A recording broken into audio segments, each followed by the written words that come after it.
Welcome to the first of 6 videos that prepares you for kayak fishing. So grab your gear and get ready for part 1. Hello and welcome to Badass Outdoors. My name's Ashley Nicole Lewis. I'm a fishing guide, a multi-species angler, a storyteller, but right now I am here to help you through this exciting world of kayak fishing, so let's jump right into it. Let boaters know you're there with a flag. A flag increases the likelihood of you being seen while you're out minding your own business and stacking fish in the fish bag. The one I use folds up for easy storage. I use a high-vis orange and it lights up in the dark for those early mornings.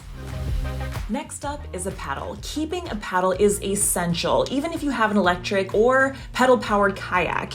If for some reason there's a gear failure, you're still able to be mobile and get yourself back to the boat launch. Besides, it can be really helpful when you need to get in deeper water before you can drop your pedal drive in to get going. Okay, here is the benefit of a fish finder. Depth, bottom structure, fish, speed over ground, water temperature, perhaps type of fish, ability to mark spots like where your fish are or where hazards are, or both at the same time, fish, distribution of fish, so you can catch the fish, GPS, general maps and tracking. Good attachments on my kayak are important to me so I can use a fishing rod holder and troll fish. This holder I have goes into the rails on the side of my kayak and I can adjust it any way I need to hold my rod in place. To me, this is something easy to put on and take off of the kayak, but I can also adjust this by taking the arms off and I can collapse it down, which I find incredibly useful.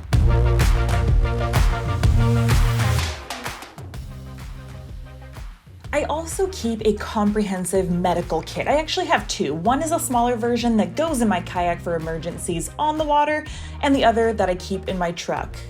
One thing that I want to add to my on-the-water kit is a tourniquet in case there is an encounter of a toothy creature or another sharp object. Nonetheless, I have a kit for in my kayak and for one back of the truck so I can be ready for any emergency that could come up. And now PFD and other accessories with pink-haired Ashley. The first thing that I bring is always a personal flotation device, my PFD. Now, I always use an actual life jacket instead of the inflating ones because I don't want there to be any room for error. And if I go overboard, I want to know that I'm going to be floating. This one's cut, so it's comfortable to wear on a kayak. The next thing is my safety knife. If I go overboard or for some reason get tangled up in a bunch of ropes, I have a knife that's right on my chest, easy to grab and to cut myself out of any situation. I also have a whistle. Now this whistle will even work if it gets really wet, if it's raining or if I get splashed. This whistle can call for a long ways. Frank, you got me? Another thing that I bring out is my marine radio. I can connect to other fishing people that are out on the water, and I can also call in to the Coast Guard.